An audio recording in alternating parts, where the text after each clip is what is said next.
Reflexões para a mesa da palavra do domingo, 30 de junho de 2024. Solenidade de Pedro e Paulo. Deus capacita os escolhidos para a missão. A fábrica estava quase pronta. Chegara a hora de recrutar as pessoas para dirigi-la. Numa pilha grande de currículos, o patrão iria escolher os líderes maiores da organização. Havia muita gente boa, mas ele se encantara com dois perfis que nem tinham sido selecionados pelo pessoal de recursos humanos.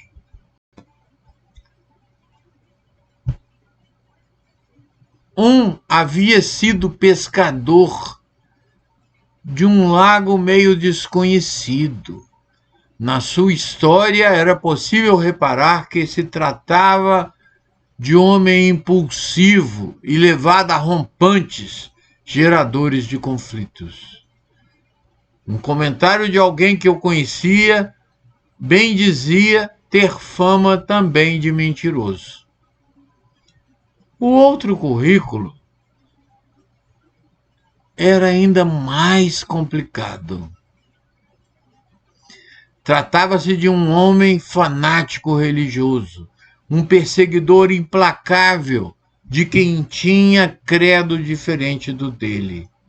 Os especialistas desaconselhavam aquelas contratações, mas o dono não lhes dava ouvidos.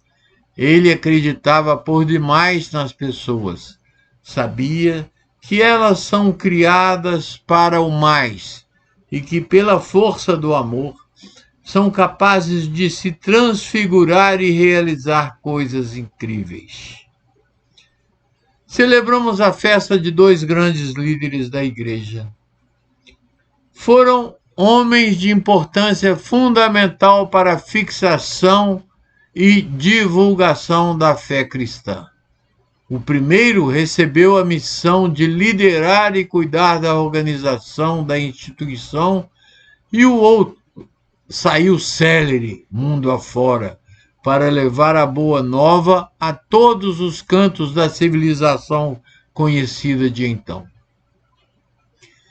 Fossem usados critérios humanos, com toda certeza que os dois não teriam sido nomeados para tão importantes missões. Diferentes parâmetros teriam sido considerados, e a verdade é que as vidas pregressas de um e outro não ofereciam bons indicadores de sucesso no trabalho. Mas, ufa, que bom que não somos nós quem indicamos os profetas, apóstolos e discípulos missionários. Sempre é Ele quem os escolhe, e o Senhor nunca se cansa de acreditar no ser humano. A vida passada e os problemas acontecidos não lhe interessam.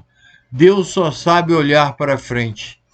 Ele acredita que é lá no futuro que cada um de seus filhos irá demonstrar as suas potencialidades.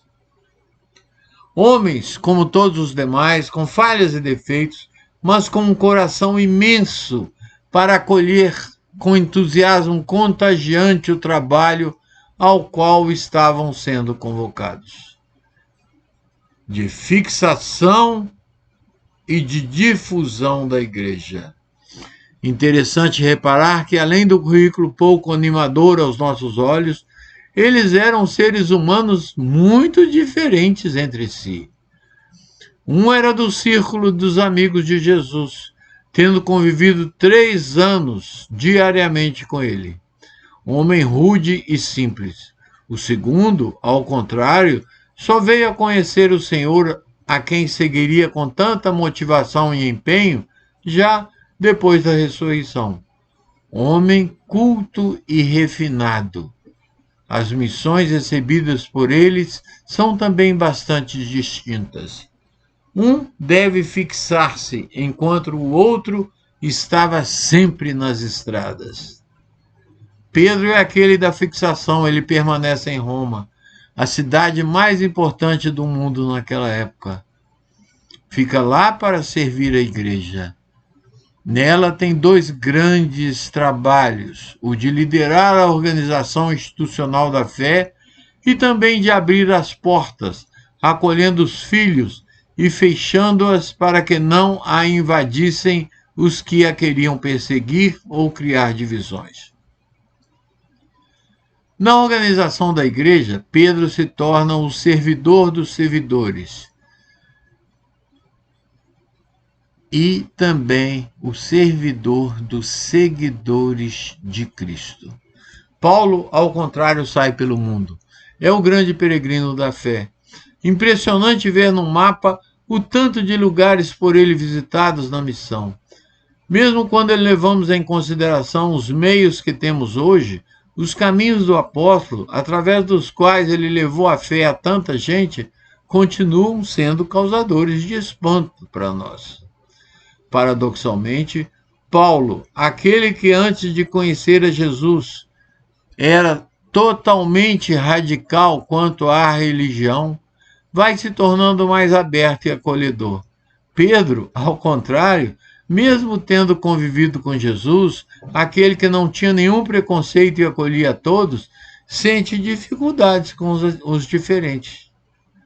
Tal fato vem nos demonstrar que, a priori, não se está pronto para a missão.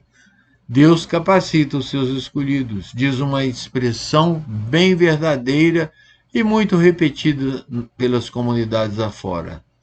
É no serviço que a gente vai se tornando competente na vocação. Mas tal capacitação só se dará verdadeiramente quando nos colocarmos disponíveis para acolher o Senhor. Será nele e com ele que realizaremos aquilo para o qual somos chamados e até mais ainda. Eis que, na verdade, somos capazes de realizar obras que nem mesmo conseguimos imaginar. Entre esses dois grandes líderes, houve crises. Aconteceram tensões que se irradiaram pela igreja. A tensão faz parte do processo criativo. Não há desenvolvimento quando tudo está parado e frio. É preciso o calor e o debate entre as ideias para que se possa crescer. Hoje também vivemos tensões na igreja. Olhando para Roma e de lá se ampliando a visão para o mundo, nessa celebração que é também do Papa, iremos ver a complexidade imensa que se tornou o governo da nossa mãe igreja. O mundo pós-moderno é bem mais complicado do que aquele no qual Pedro e Paulo viviam. Nosso pastor, Francisco, se vê às voltas com problemas inimagináveis àquela época. É preciso rezar pelo Papa, rezar pela Igreja, rezar para que continuemos abertos às intuições do Concílio Vaticano II, rumo a uma Igreja sinodal, em saída, uma igreja mais aberta, acolhedora, evangelizadora e colegiada.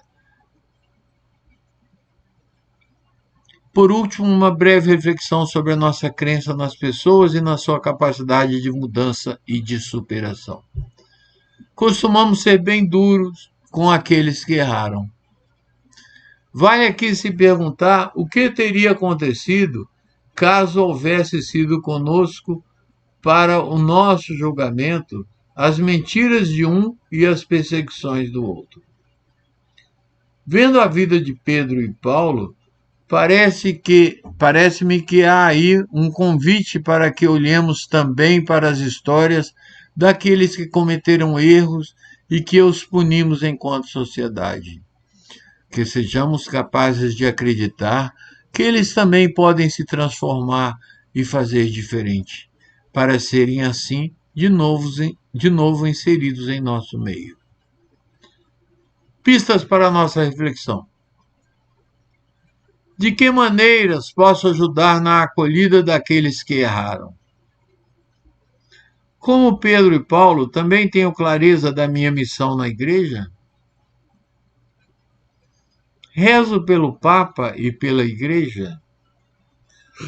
Um bom domingo a todos vocês, uma boa semana.